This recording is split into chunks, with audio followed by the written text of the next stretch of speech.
builder who is a beacon of hope for his people. Now the moment of truth has arrived.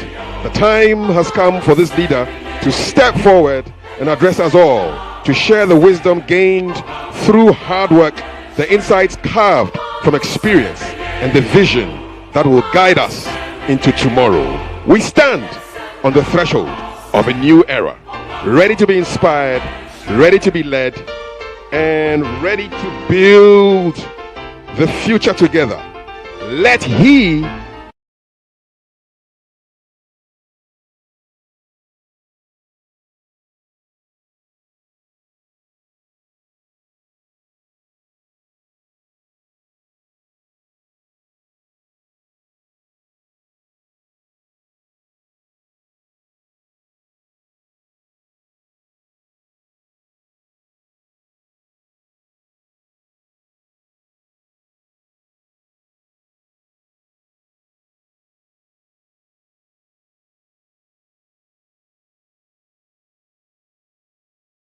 event, the first ever virtual policy launch, and it's my pleasure to introduce to you the visionary leader of the New Force movement.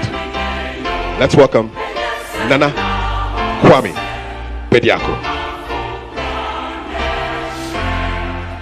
Thank you. Thank you.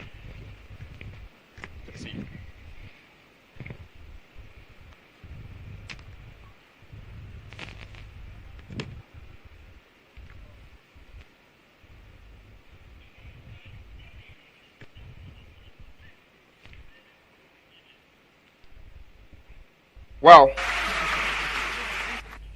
thank you very much, Ghana. I would first like to start with a statement. In every generation, there comes a moment when a collective vision, driven by courage and determination, has the power to shape the future for millions. Today, we stand at such a moment. The challenges we face in Ghana and across Africa are significant, but they are not insurmountable. Our country is rich with untapped potential, brimming with natural resources, cultural heritage, and most importantly, the indomitable spirit of our people. Our greatest asset lies not just in the abundance of our natural resources, but in our ability to self-industrialize, the economic revolution that promises immediate balance and widespread class prosperity. This is no small task. It is a challenge that has eluded many before me, often deemed unsolvable. Yet, in this moment, we face an undeniable decision that must be met with courage and wisdom. Talking is no longer an option. Action is imperative, and it must be swift. In a country where the thief comes only to steal, kill, and destroy, we stand resolute with a higher purpose to build our nation and restore our rightful heritage.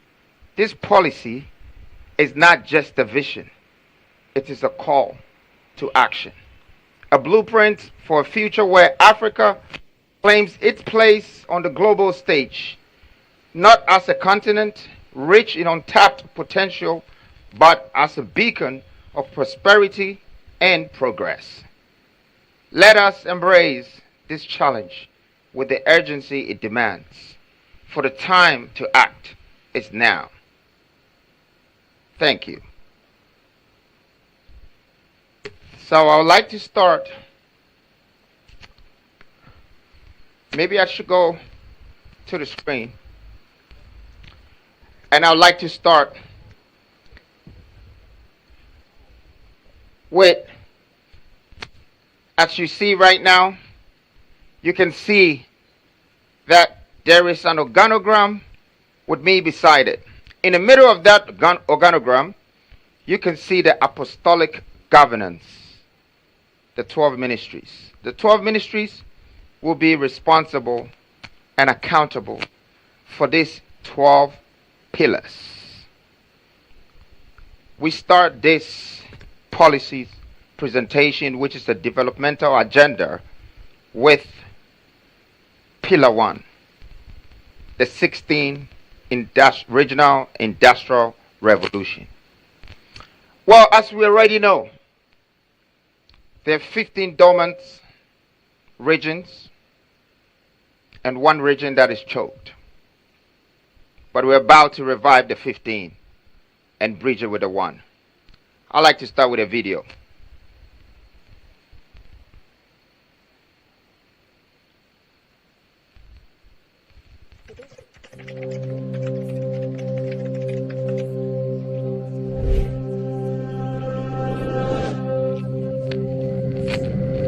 So we can play the first video, which is the 16th Industrial Revolution.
Just let me know when.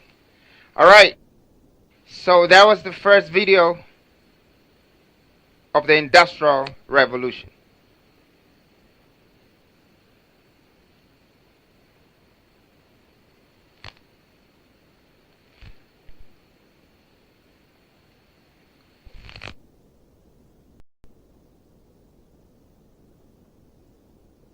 This has started the 16th regional industrial revolution.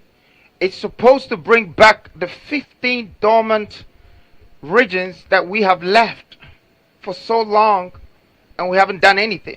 But tonight, I would like to unveil all the potential minerals, arable lands, and all that we have discovered through the research within the 15 regions to Ghanaians. Now, as you are seeing, we start by making sure we invest in all these 16 regions. That is industrial plants to be able to refine all our minerals. And then the processing plants to be able to process all our agro plants. So I would be able to take my time and take you through. Our research on attribution reserves shows that gold, iron ore, gas, bauxite, and lithium and diamond, the potential of agro-processing and all the arable lands in the country amounts to 2.5 trillion US dollars. This is the outcome of our research. We are determined to bring out every region's wealth. So as you can see, we have searched every region inside out and realized what sort of wealth that can be created there and projected it in the next 10 years. Ghana will have an economic output at 4.7 trillion. with the 13 million hectares of arable lands and all these minerals, we will also create 8 million jobs in a decade.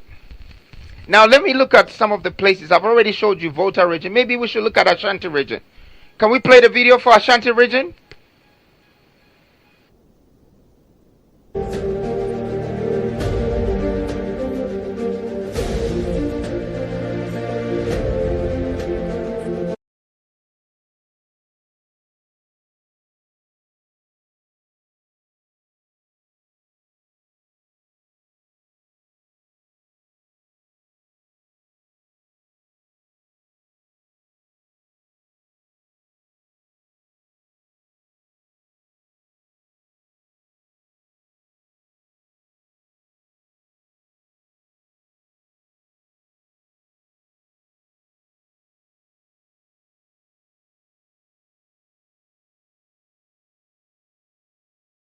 Region. So as you already seen, Ashanti is 240 billion worth of gold, minerals, lithium, and arable spaces for us to create the biggest potential of farming, agro processing. We want to become exporters, not importers.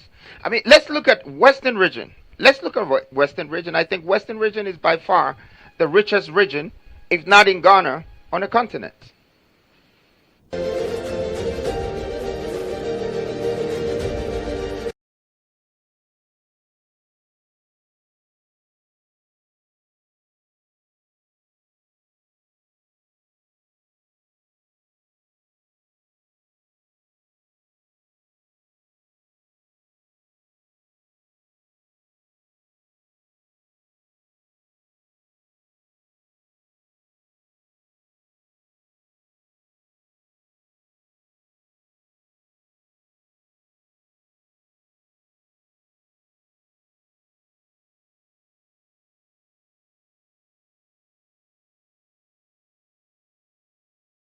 So you just saw Western region. It's one of my favorite regions. I believe that this region is going to become the Texas of Africa. This is where we are going to have the most industrial plants with the most minerals, the most agro products to be processed, and is right next to the coast. We can supply Africa and even supply the world. We have to take the Western region very serious. 420 something billion, it's something for us to take very serious, because one is going to create all the jobs in the western side and even bring people from other parts of Ghana. We are going into wealth creation, and I want to do this with you, Ghana. As you can see, wealth creation comes with job creation, but we produce 200,000 barrels of oil per day in Ghana. We sell this, and then in fact, we let people extract it, go and refine it, then we go back to Europe and buy this same product premium and sell our fuel at 15 point something cedis per liter. All we have to do is build our refineries, and we will have competitive prices, and we will save the losses in the economy, the inflation in the economy, just because of industrialization. As we can see also, just our oil can also produce us all the petrochemicals. We don't need to import products.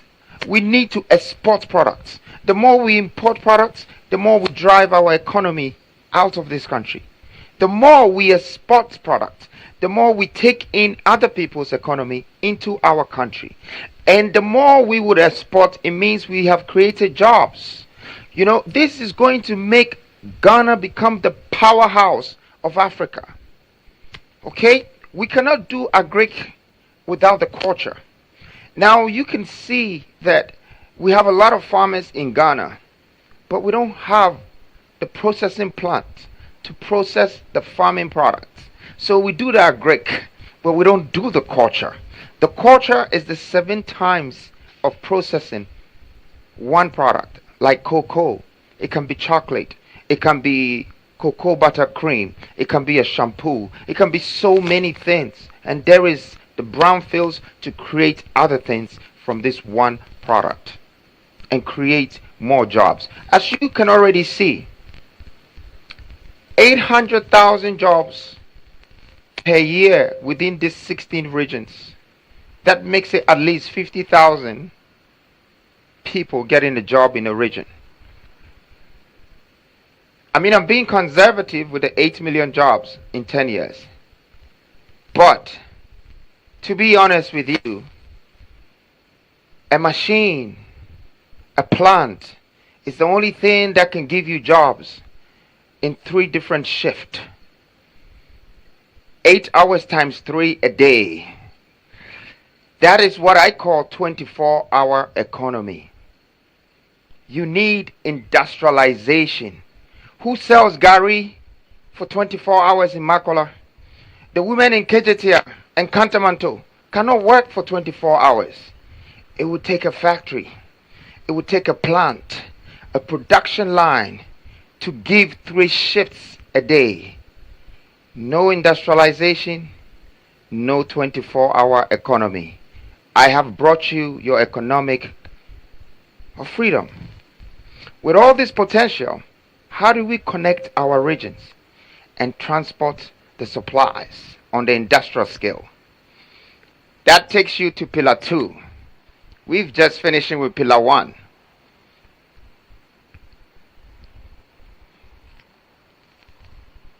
I can hear you.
We have just finished with Pillar 1, and I would like to introduce you to Pillar 2.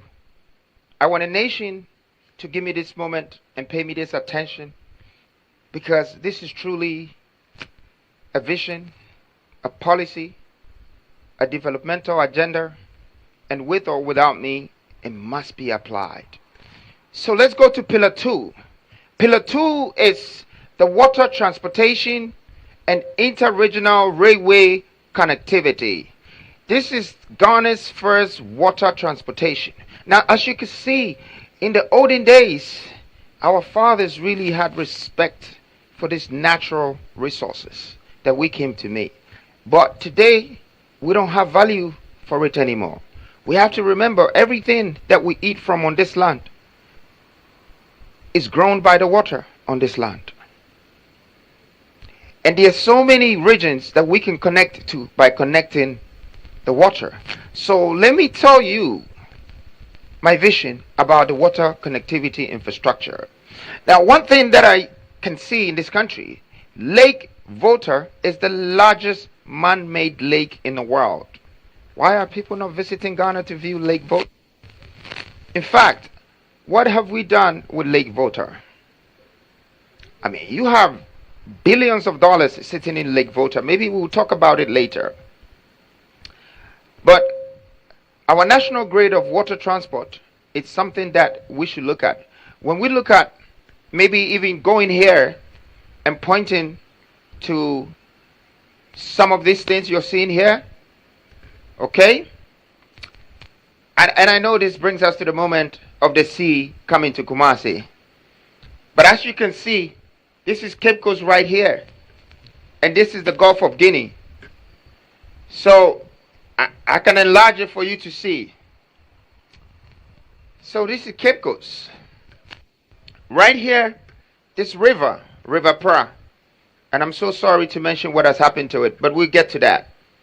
River Pra leads all the way to Ofin and goes over there to Anum and goes there to Birim and to Koforidia. So here is Kumasi right here. Okay, you can see it. Now what we have to do is something called industrial dredging. You can go back and look at countries like Egypt that have used and dredged and had canals that generate 9.4 billion a year. The canals are meant for a lot of things, and the water transportation are also meant for a lot of things.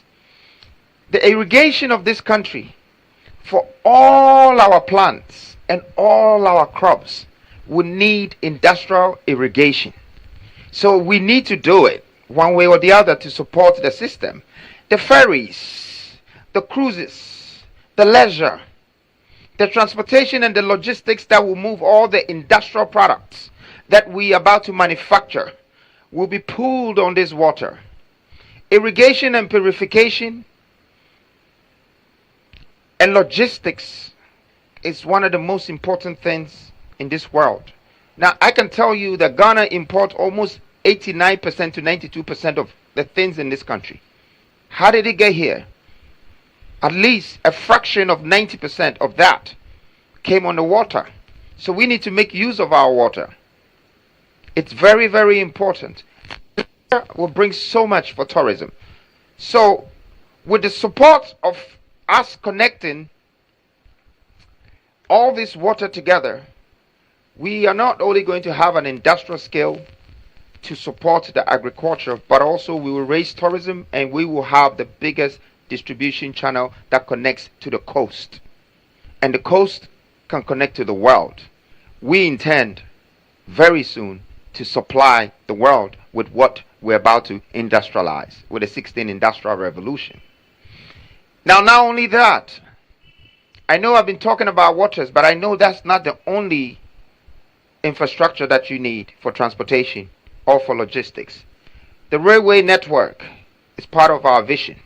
Our vision is to develop a comprehensive railway network exceeding 8,000 kilometers. That is 1.5 million tons of steel. It will be very difficult to import this from outside. That's why we have our eyes on the iron ore in the Industrial Revolution, and some is in the eastern and some are other parts of Ghana. We will be able to manufacture our own steel and create that 8,000 kilometer railway track that will cost us billions of dollars if we had to give it out on contract, and connect and build the eastern corridor, the western corridor. And guess what? The gist of this vision is to also drive the railways to the three borders that faces Ghana. The one in Togo, the one in Burkina Faso, and the one to Ivory Coast. When it gets to the edge, we stop. That is us creating new transportation and logistical path, and not remain on the colonial roads that was built for us. Now we're making our own paths to distribute our own goods. But when it gets to the border, the government of that country is responsible to continue. This is going to give us a railway and a speedway around West Africa. Once every country continues from there. Well, I'd like to tell you something. It's likely when we get to the border, Ghanaians will be contracted to continue the railways. Because guess what? We will have the steel, we will have the skills. Just like what the English did to Europe. Once you have the skills, once you have the funds, and once you have the reserves, and you have industrial power, you're in control. And so, this is our plan for Pillar 2. And as you can see, the water connectivity is important and the railway connectivity is coming to that. Now, the moon needs the sun to shine, right? So does the Pillar 2. It needs Pillar 3 to thrive. So let me introduce you to Pillar 3, and that is our Developmental Policy 3. Energy City and a Technology Hub. Energy City.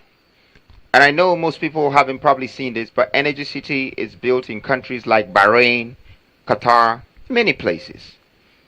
That's a consolidated energy resources and pipelines and big offices that connects with all mineral resources that produce energy.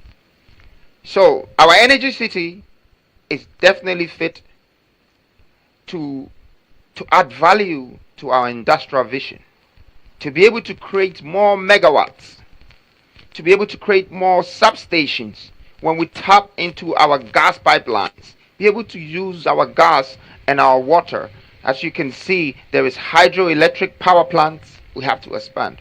There will be wind farms, there will be solar farms, thermal power plants, such as natural gas and biomass power plants. Our energy sources will need to meet our industrial demands and the demands of our people. We need to build pipelines, and it's very important. I mean, when I say pipelines, pipelines across the regions to support the energy system and the infrastructure. But all of this is great to do. Ghana, just remember, we need even to move with a larger step going forward. I want to say this: 640 million people in Africa do not have access to energy. I don't know if you know this. It's more than 50% of Africa's population. Well, let me use this opportunity to introduce a subdivision idea behind this policy or this vision, and that is introducing the nuclear power plant in this country. We will be one of the main people and one of the best in the world to have taken this idea and implemented. The nuclear energy is rare in the world, and more so in Africa. But we have a chance to establish international relationships. We also have the chance to now trade uranium with Niger and Namibia. That's connecting already to be able to build this. We will position ourselves as the heart of Africa. Nuclear power plants does not only reduce the cost per kilowatt, but it just makes electricity affordable, visible, accessible. We need this because they have it, but we don't. And we are struggling. More than 50% of us, we still don't have light in 2024 when we have uranium sitting. No energy, no technology. But technology is a must. Ghana needs a technology hub. And that's why we've combined technology hub with the energy city. When I say technology hub, I don't know if the old school will really understand what I mean, but I will have to break it down. Okay? It's a combination of Silicon Valleys and a whole industrial platform. Okay? To build all technological gadgets that the world demands. Everybody today is holding an iPhone, or they have a laptop, or they have a tab. But we don't produce these things in our country. We have the minerals already. We have lithium. We have recycling plastic. Going into industrialization is going to give us the capacity to be able to build our own mobile phones and our own laptops, and we can produce our schools with laptops that will teach them what we want them to learn right from the beginning. We are in control of our destiny by producing it ourselves. And it's there. We just need to make sure that we put these plants and get this energy and produce these products and do this packaging and trade it to the world. That is creating jobs, creating value, and being in control. See, one would think it's only mobile phones and laptops and electricals that you need when you're building a technology hub. No. Data centers. Our data centers are very, very important. So we intend to build more data centers. Okay? to support the technology hub. But when they talk about data center, a lot of people think data center is just to store information and data. No, it goes beyond that. We want to position ourselves for the crypto farming in the world. So what our data centers is going to do is that it's going to start mining digital coin, tokenization. We will tokenize. We will mine digital coins. We will mint. And I know the young people, the youth understand where I'm going with that, because they know they're the future. This is the future of finance. And it's trillions, multi-trillions of dollars. We need to tap into this industry and have the power for them to create the demand from us. This is going to make us become the gateway to the multi-trillion-dollar Web3 industry in Africa. This technology hub is going to put us ahead. We envision that Ghana leads the software revolution in Africa and the hardware revolution in Africa. We need data centers, and we do, to even support our artificial intelligence and deep learning. It's obvious that no energy, no technology. That said, without industrialization, there will be no digitization. It is impossible. Hashtag, it is impossible. No industrialization, no digitization. Let me take you to Pillar 4. I know you're with me. And Pillar 4 is one of my favorite pillars.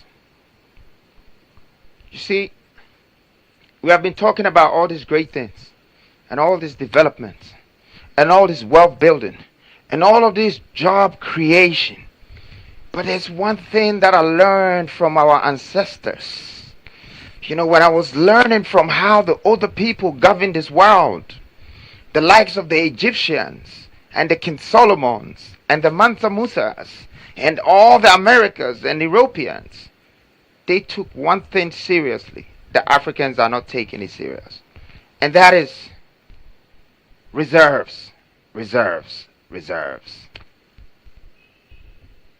Even an ant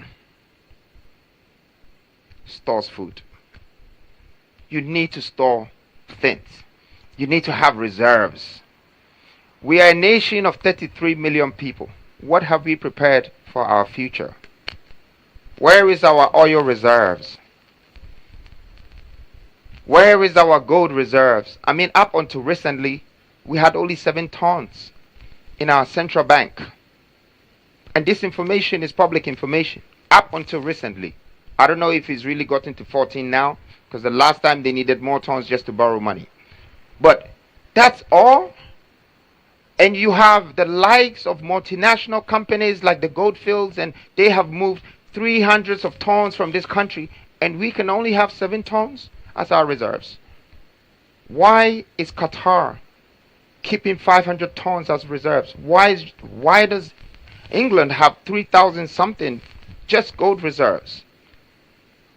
Why? I mean, what is it going to cost us to build our own hard rock mining? To go for the target, I want to take that first 200 tons as reserves in this country. I will do whatever it takes, because I already have the gold on the ground. And we, as the new force, as the new generational leaders who are thinking with vision, we would make sure that we create that reserves for gold, and fund or money will not be a problem.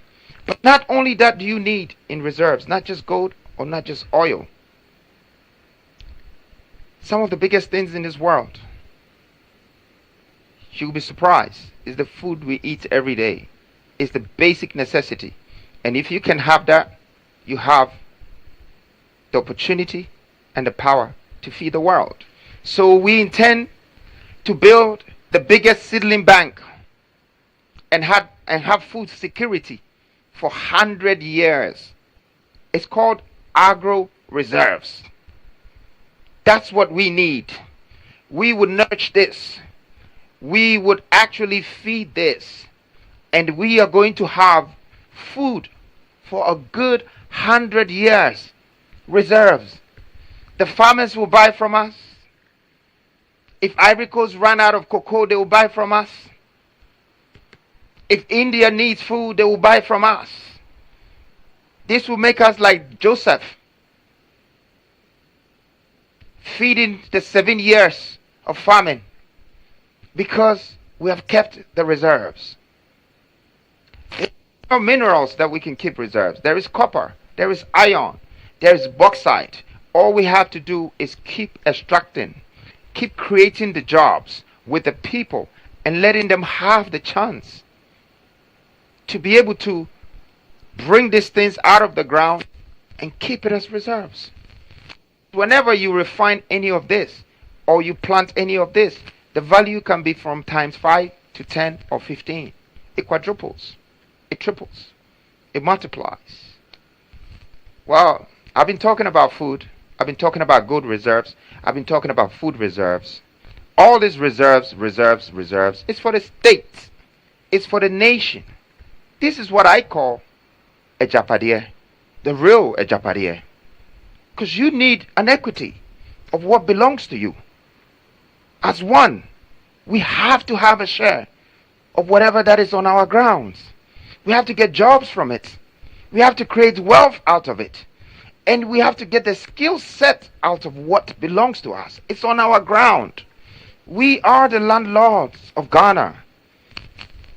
It should be shared among us equally. But with all the reserves, there's one thing that I would like to add. And I know we probably never thought of it. But why do we buy money?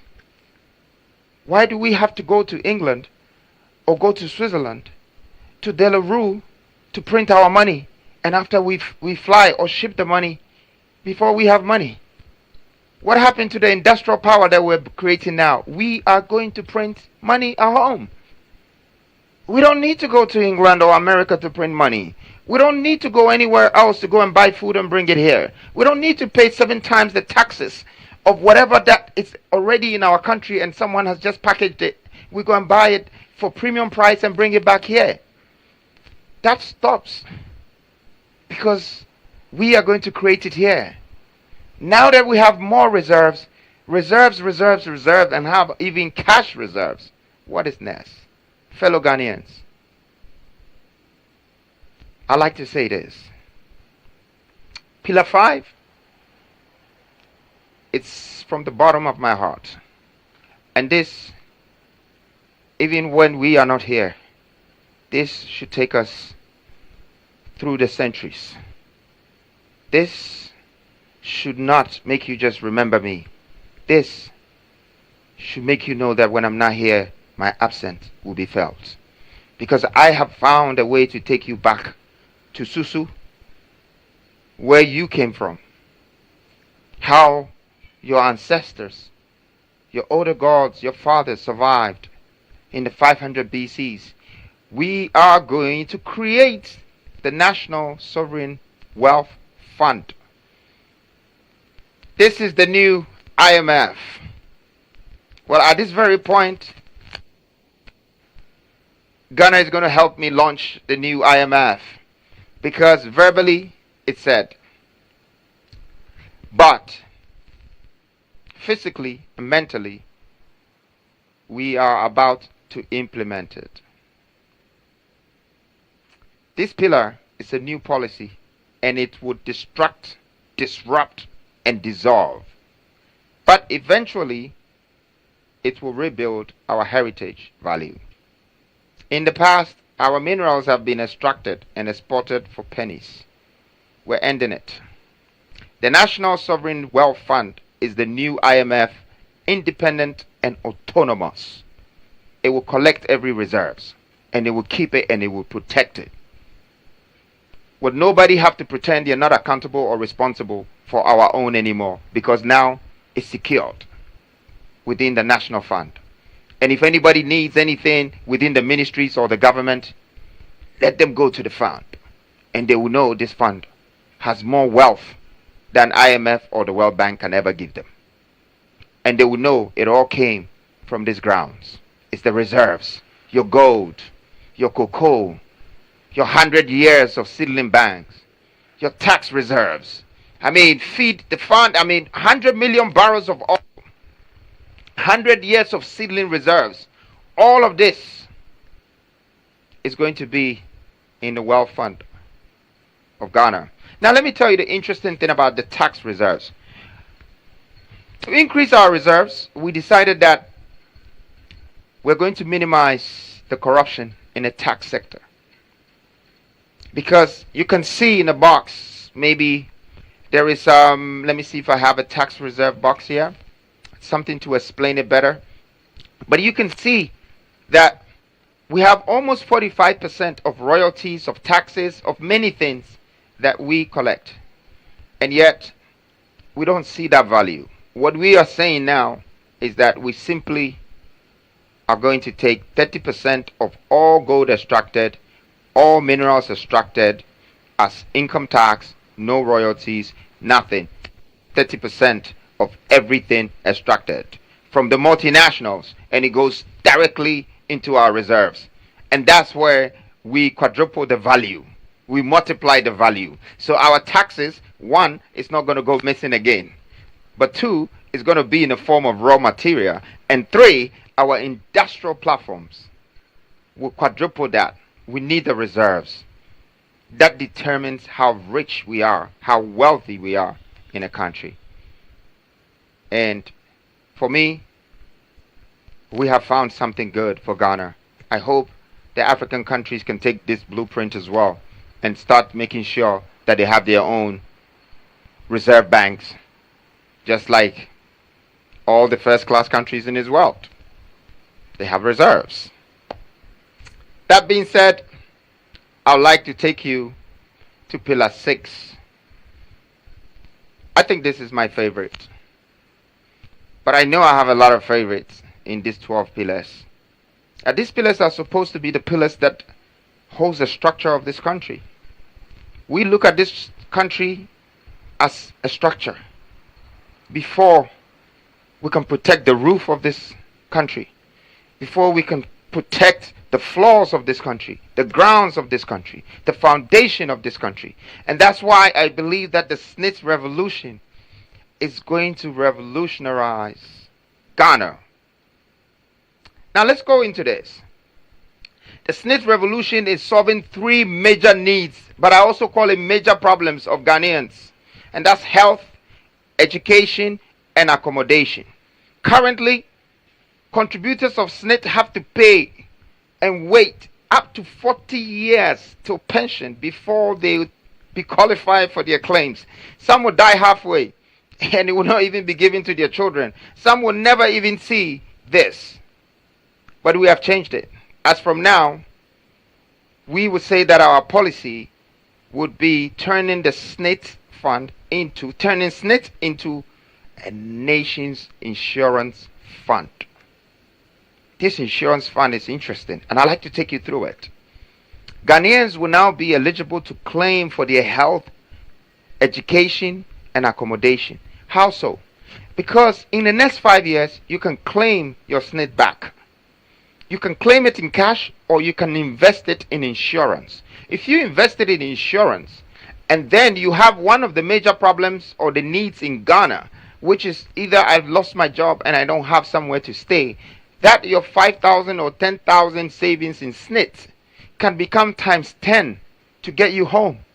An accommodation, somewhere to stay. You can put in the claim. You can put in the claim when you have a major health issue. Like how you go to hospitals and the people die first because maybe they don't have the cash first. This policy is cure me first, bill me later. You can go to the insurance funds. We're not going to let people in the country be homeless and fall out on the street because they have no jobs. Your SNIT fund is supposed to be able to become the insurer that will get you that home. And this is what is going to happen. Once we do all of this, we're going to create a fund. This fund will guarantee payments for investors. So I'm a developer.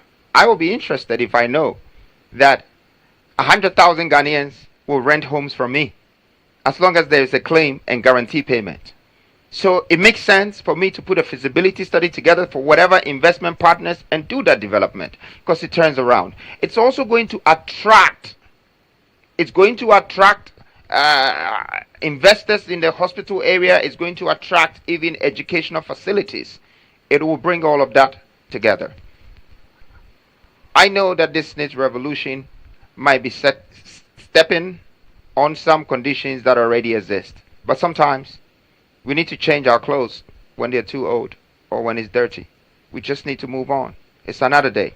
And so let's change it and let's move on. Now, pillar 7.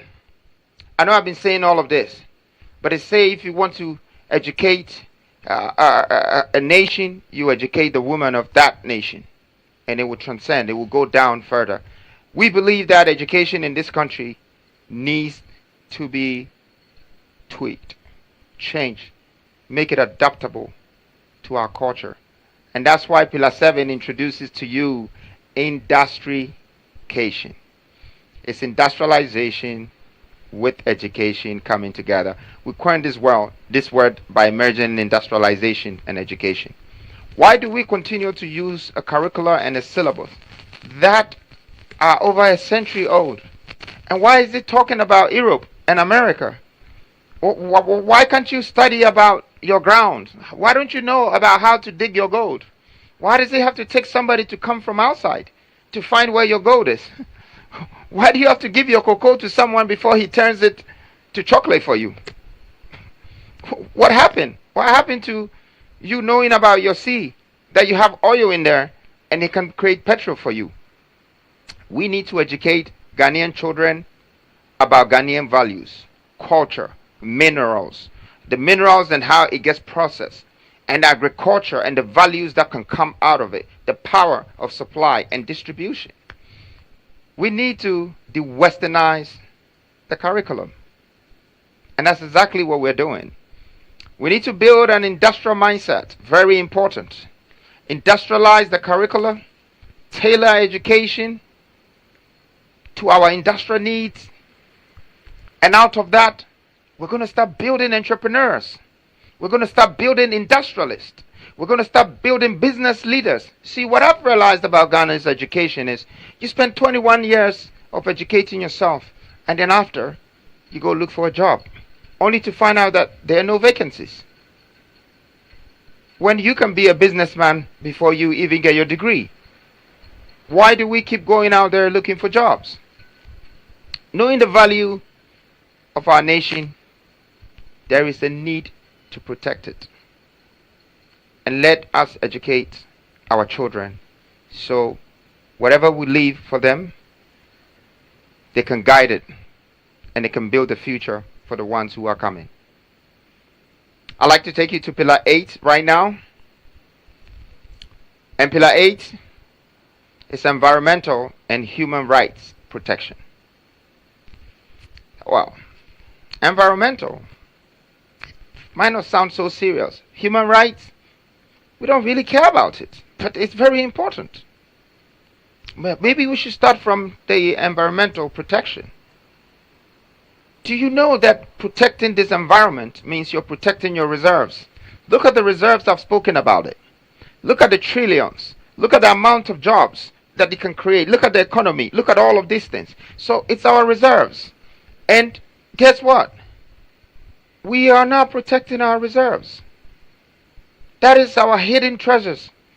The reserves is also in the hidden lands, in the waters, the oil, the fishes, the gold, the bauxite, the lithium. It's all in the ground.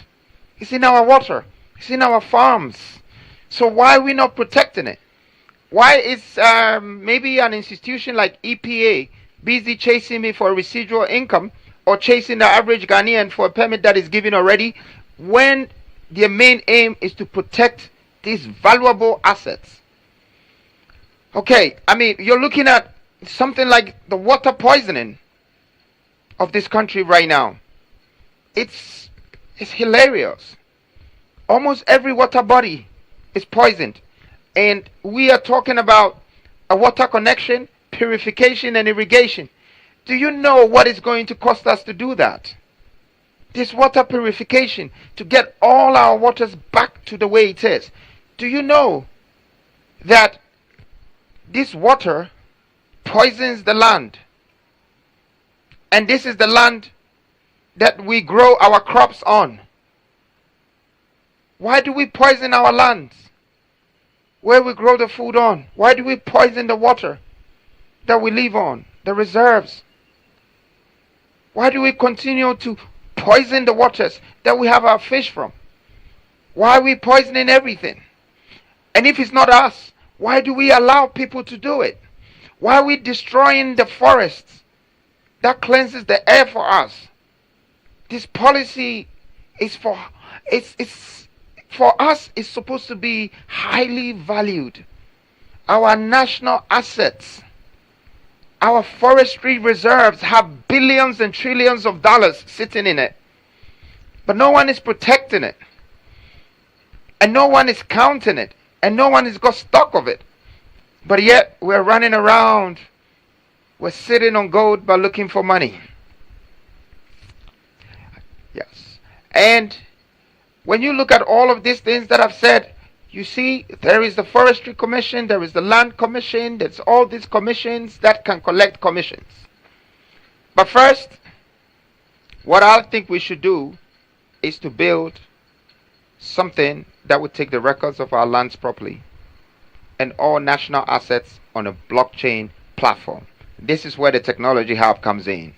So we're going to have a Web3 blockchain development centers that take stock of everything that we have in this country and control, and it goes in their national fund. Industrial purification to clean our water bodies, overhaul the EPA, and ensure that it delivers the duty effectively. Let's enforce environmental protection laws with no fear or no favor. Environmental protection alone is not enough. We need to protect the rights of our people. The human rights protection. I mean, I wanted to show the video of what I saw today with River Pra. I hope that they managed to show it. Yes. So we know that we're a problem now. And let's go to the human rights protection. Okay? For me, democracy is only an illusion unless the people's voice can be heard. But why have we disenfranchised millions of young people for so long? Why? Why have we stifled their voices? Let's allow the young people to vote. Let's allow them to have a voice. Let's remember that we've lived more than half of our future, or we have already outlived our future, and let's prepare the grounds for the young people. Let their voice be heard. Let them be a part. Use the appropriate institutions to educate young people about their voting rights. That's democracy. It's their voting rights, it's their human right. The voter registration must be open and accessible so long as a citizen turns 18. Let's not take this right from them. And then also, let's protect our journalists. By any means possible, this is freedom press. Let's ensure that there is press freedom in the country. Encourage the citizens' journalism also to deal with facts, but also protect them so they can speak and their voice can be heard. You know, let's make greater leaps towards aligning Ghana with Universal Declaration of Human Rights for the protection of all men, women, and children. This is to allow every single Ghanaian citizen to be valued, treated with dignity and respect. I call this equality. Give people fair trials by incentivizing pro bono lawyers for the underprivileged so their cases can be dealt with. We have had lawyers as precedents, but we live under a virtual dictatorship. The end is now. And thank you. This brings me to Pillar 8.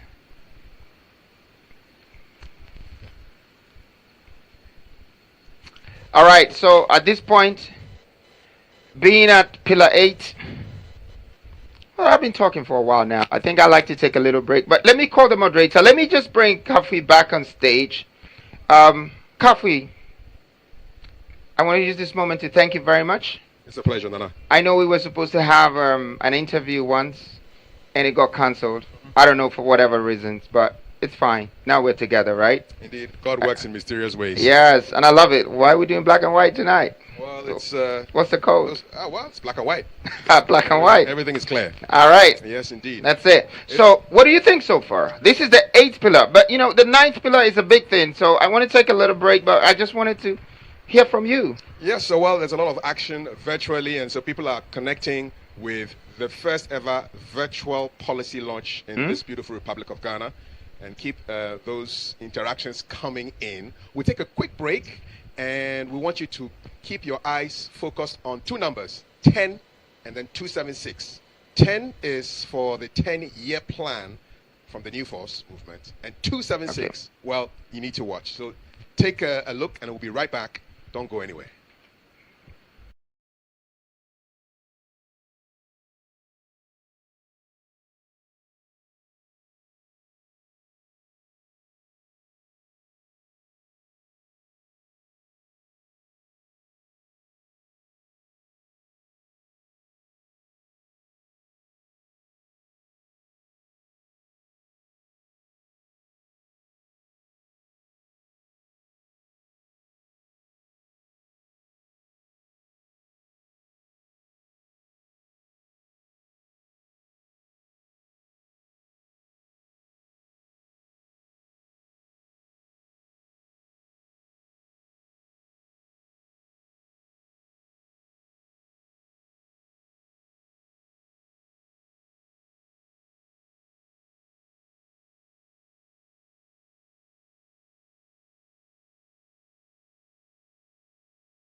Game recognized game and real do too.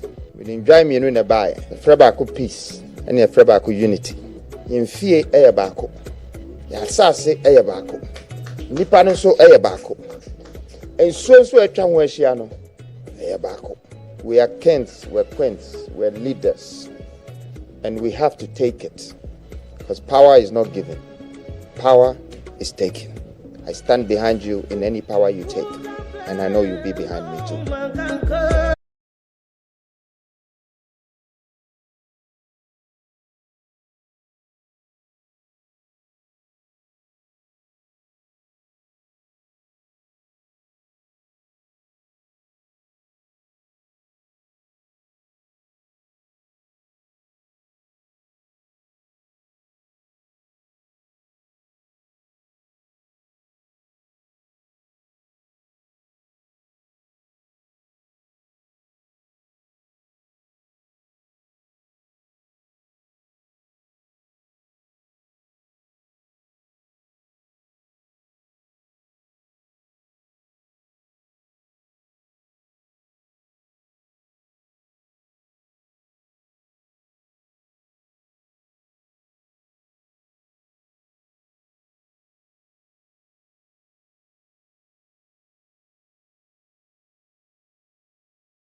Riches. Western region boasts of $412 billion in mineral resources. Volta region holds $192.6 billion. Eastern region holds $174 billion US dollars. Together, our regions possess trillions in wealth. Ghanaians, this is our divine inheritance. Why should we sell our raw materials for a pittance? Why let others profit while we languish in poverty? This narrative must end now, and the 16th Regional Industrial Revolution is the answer. The 16th Regional Industrial Revolution represents a groundbreaking shift in Ghana's economic paradigm, one that aims to harness the untapped potential of each of Ghana's 16 regions. This ambitious initiative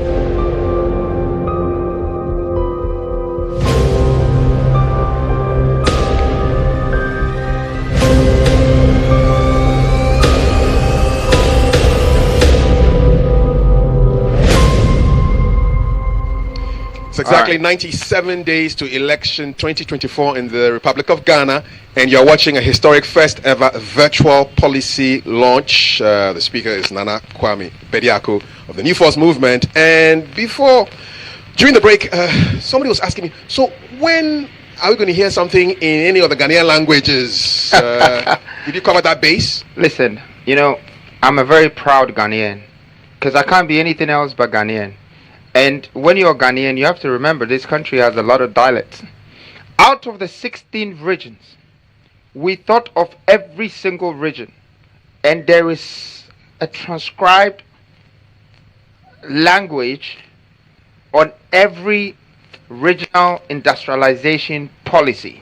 I mean, maybe I should play some for you to see. From Volta to Ashanti to you name it, to Upper West, Upper East. We thought of everyone. Policy is not for me or us. It's for Ghana. It's for the people of this country. And that's why we've had them in thought. And it's theirs. We want them to know the cost, the value, the jobs, everything that land owns. They're part of it. It's part of their equity. So please, maybe we should play it for you to get familiar with it. Yeah. Timantam eti goda owns opipim oha of East Yara Martin Gwangu Kamvela. Volta Lake yinya amantowa where Tutu Yaladin, your northern region, what in Banyala than Kes. Sitaka Kwani Piayo Ayemuma Apa East region, Tarpaga, Ebemore, Tengongza Ami. Asasa so opening into foot na sasa ikudu paza. Oh Kaubi. Ghana amnalo nuchumoye jigan kupana. West region Palu EG answer fana. All right, Nana, we're going to continue with Pillar 9. I think it's quite an interesting one. Yeah. Take it away. Thank you very much, Kafui. It's almost been an hour and some change into the evening since we started this presentation of our developmental agenda and the policy.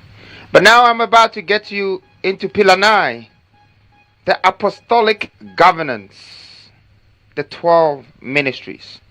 I mean, Apostolic governance, it's a title, some title right here, but it's the 12 ministries.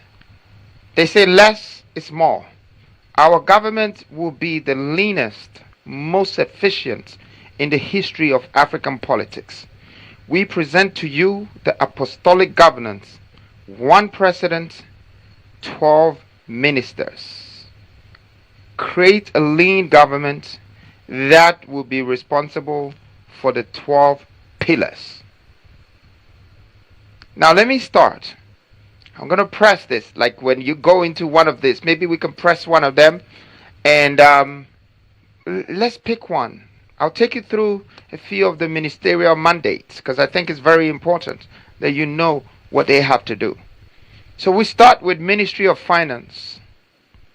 Over the years, there has been a lot of judgment debts, a lot of salary shortage, a lot of paying and paying and paying without returns.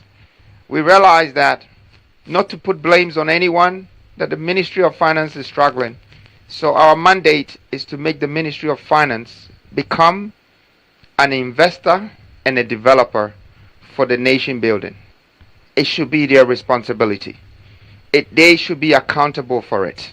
You know, we want them to be able to go to the sovereign fund, the IMF, and ask for 10 billion for a project that would be supervised, monitored, controlled by us, our investment going into industrial, going into commercial, going into retail.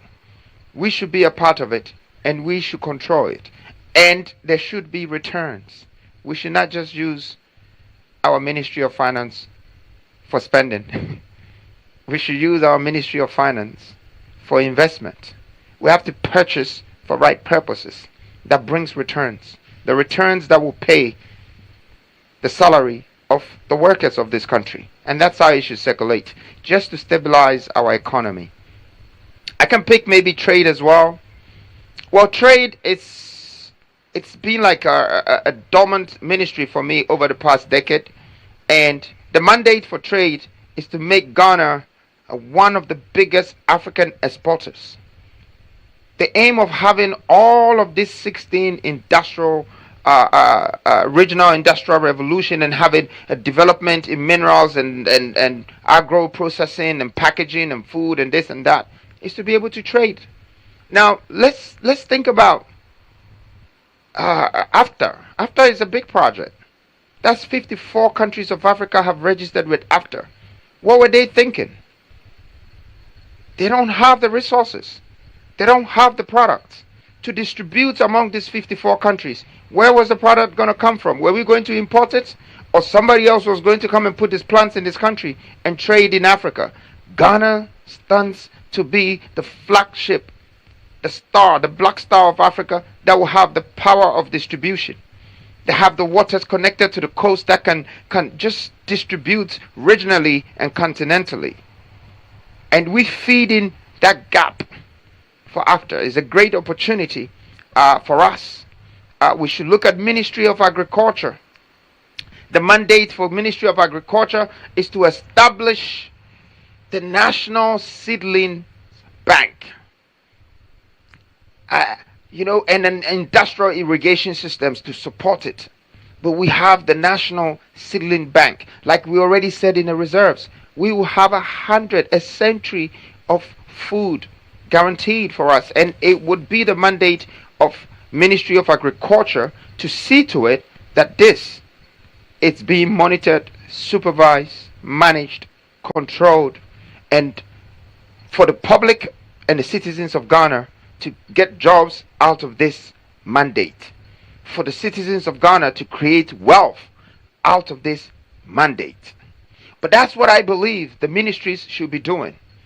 For these 12 apostles should make sure the pillars don't break. Because these pillars is going to hold this nation for the next 500 years until greater minds will come together and enhance it again. I mean, we can go through some of the ministries, more of it, and just share the mandate of our policies. But of course, we're going to make sure that there would be the digital copies, that it would go to millions of people as well. But the mandate of maybe a Ministry of Interior to secure the right salary and structures and benefits for security service, like police, fire service, prisoners, or prison officers, immigration officers. I mean, if we want to minimize corruption, the first thing we need to think about is to give value back to our people. Once they have value, the right salary, there is no way they would like to take pure water for bribe. But, we just need to give value to our people. And we need the Ministry of Interior to have this mandate and take it serious, that we're moving from the low-income world that we live to the middle-income world. Creating and putting the right structures in place for everybody to get the fair share of salary and build the economy right. Don't forget, taxes will also help the country. The more jobs we create, the more value we bring. And so that's Ministry of Interior. Maybe I should take you through one or two, but I still have 3 pillars to take you through. So I'm going to take you through this ninth pillar, which is the apostolic governance, and then take you back to the pillars. But there are more and more. You have 12 of this. We are here to build an army of dedicated Ghanaians who will manage this great nation. Ladies and gentlemen, to lead is to serve. And I'm here to serve you. Thank you. Now I'm going to take you out of the apostolic governance, and I'm going to take you to one of the biggest pillars. Surprisingly, I guess the title alone, Ghana raising Ghana's first $50 billion. I mean, this kind of figures when you call, it's like, how is Ghana ever going to make this money? Because we're only struggling over 3 billion and we barely get it. So how are we going to raise 50 billion? Yes, we are going to raise 50 billion. Says who? Says the young man standing in front of you. This vision and this policy is going to make it happen. If you ever wondered where all this money will come from, well, this is it. And it's very simple.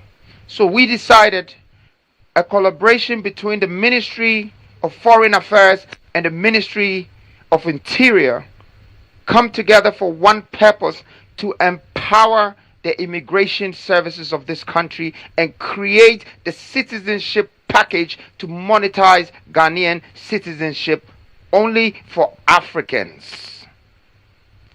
Now I know that this vision and this idea is going to save Ghana, but it's the phase 1 of it.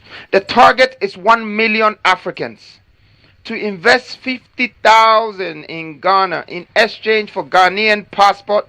They can invest in our gold, they can invest in our oil, they can invest in our agro processing, they can invest in all the things I've told you, because Ghana will have the biggest, most booming economy and is going to attract Africans to come in this country.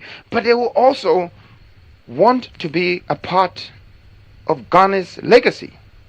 And so we have to take advantage of that and raise the 50 billion from Africans by Africans.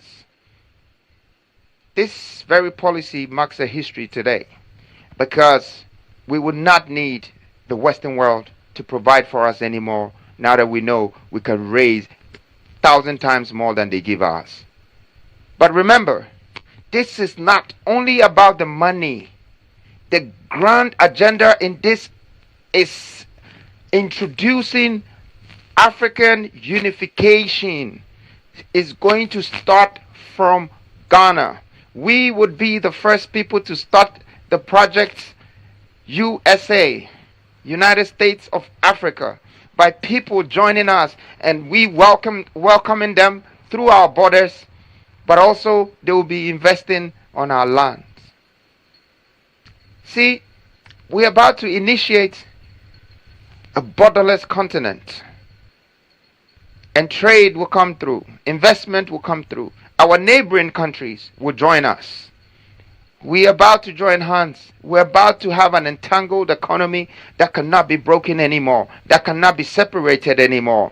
See, we have been regionally separated by borders, and internally we have been separated by tribes.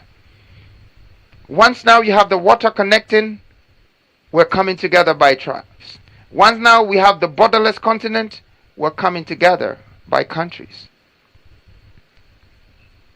This is about to end. We are going to import our talents and skills from across Africa. Everywhere. In fact, Niger, I know you're watching me in Nigeria. We are coming for you. I know, just you, Nigeria, if I decide that 1 million of you should invest in my country passport, you will bring the money in 5 days to Ghana.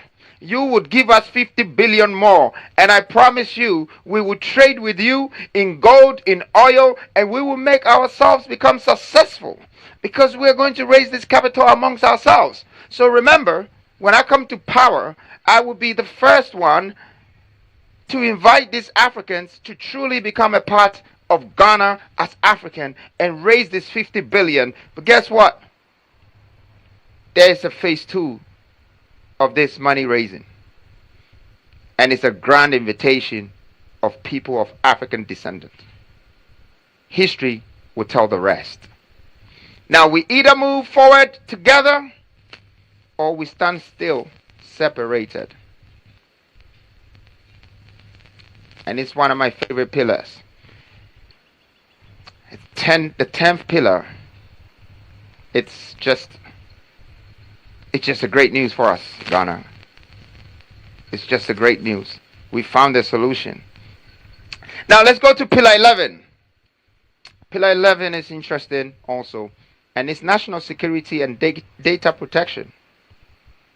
I mean, we have national security, but we should remember this. Data is the new blood, and we must secure it. We need the data. That's why we're building the data centers. That's why we're minting. That's why we're building the blockchain and the Web3. The Web3 to store the data and information of this continent. Our aim is to build Ghana's first Web3 platform to support the National Sovereign Wealth Fund. Migrate all national data to a national Web3 platform and store our health records. I mean, to build this government blockchain, it should have the department to really store our health records, our academic records, our stocks of commodities, and agro reserves on the blockchain network, our gold reserves, our land reserves, all the reserves. See, you could see that these pillars are supporting the ministries, and now corruption will be hard for one to commit, because we're creating wealth, creating jobs amongst ourselves, and we don't need to rob ourselves anymore. But we need to have these platforms to support our stocks and our records. See, we have to make the government transactions, data and information transparent. This system is going to make it impossible to edit. You can't enter again. If we have 10 million ounces of gold, we have 10 million ounces of gold. If it's reserves, no one can change it. You can't edit it. We have to make this a national data and information base that is also publicly accessible. That is the free country that we want to live, with such an economic freedom. That's what we need. At this point, transparency and accountability is a necessity. We need it as a country. Now, if the government wants to know you, or the government wants to know about you, then you must know about the government. And that's what this, our new Ghana, is going to do for us. Transparency. Bring real accountability and responsibility. Pillar 12, we're coming close to the end of this presentation. And Pillar 12 is the pillar at the cornerstone of this country. That a lot of people cannot see the value of it, and we did not invest in it right. So we're now becoming victims to the international world for those who have trained theirs and made theirs better. And that's sports and the creative industry. Well, I know that Ghana has breeded a lot of stars, musicians, footballers, but how many of them? You can probably count them. Our approach to the sports and creative industry is ownership and control. We need this. We need ownership and control. We have to own the academies, own the music catalogs, and own the distribution power. How are we going to do this? Let's start by the sports. I mean, first of all, everybody watches football from outside every day, and they actually depend on it. But hey, we can invest in the sports sector. Basketball, lawn tennis, and boxing, and etc. Well, this is our plan. First, we're going to build 16 multifunctional sports academies in all the regions, because we don't know where Ronaldo is, we don't know where Messi is. You can find them in any of the region, and therefore we're not going to discriminate. We make sure that there are academies to search for these talents everywhere in Ghana, and we're going to nurture them, grow them, own them, and they also have to own us. Now, what happens when we build these multifunctional sports academies? You see, it attracts something. It attracts educational investors, where they come to yourself to the academies. And your child might be in the academy, but there is an education to support them. So they just don't become a footballer without knowledge, or they just don't end up with their knowledge in their foot. They have to also learn about their country and their resources and what they can create.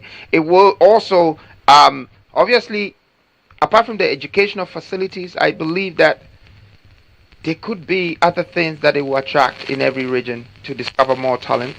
But the point is, we're trying to breed athletes, world-class stars, because they contribute to our economy. One artist can bring billions home in value through endorsement and many things, but we have to start nurturing them now. We have to start building all these platforms and bringing them out from Ghana, and even finding more beyond our borders.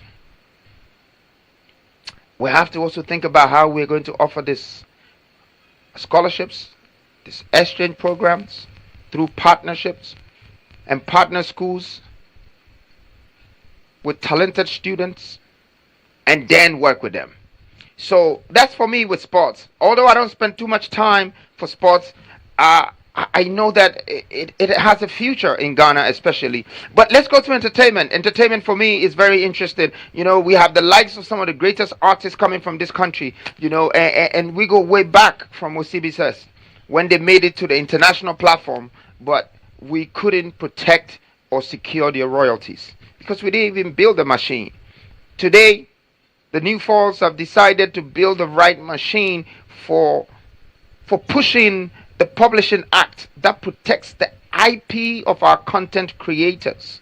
I mean, you're talking from bloggers to influencers to YouTubers, authors, painters, musicians, music softwares and filmmakers and software licenses, all of this.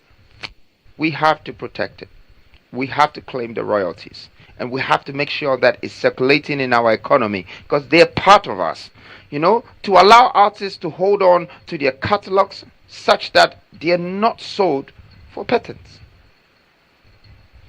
That's one. Two, we need to build a world-class studio. Ghana is the black star of Africa. This studio needs to be in Ghana. We need to build that studio, that Hollywood type studio, that Tyler Perry studio type. And that is going to attract the market from other countries. It's going to boost tourism. It's going to bring people from South Africa, Nigeria, England, Europe, America to come here and make their movies. and do their production. And of course, we need to entrust the national security to partner or collaborate with the NCA and the cybersecurity department to clamp down the piracy completely. That's the biggest corruption in this area. And I know the likes of all the musicians in this country right now, artists and everybody, you need this. I need it for you too. We need to clamp it down so we can get our real residual income. Our real royalties will come to us without people intersecting or interjecting the funds before it reaches us. Once we secure our publishing terrain, it will elevate our creative industry to deal with international entertainment corporations such as the Sony, the Universal, the Columbia. You know, we need to partner with them. The iTunes to distribute songs, all the international giants.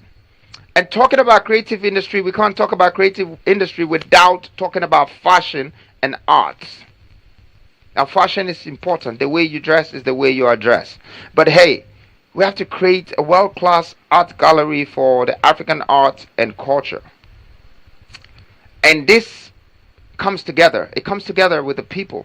You know, you have to mix the two.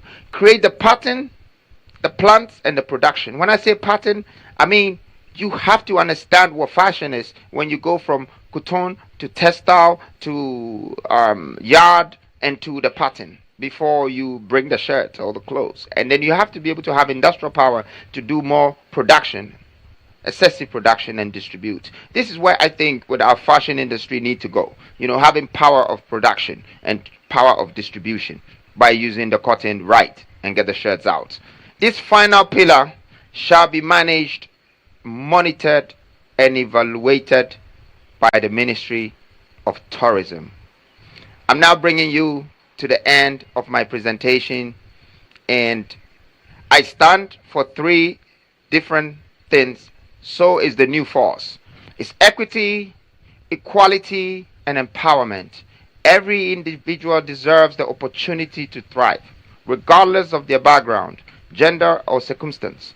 We are here to foster a society where every voice, from different abled to the underprivileged, everybody have to be heard.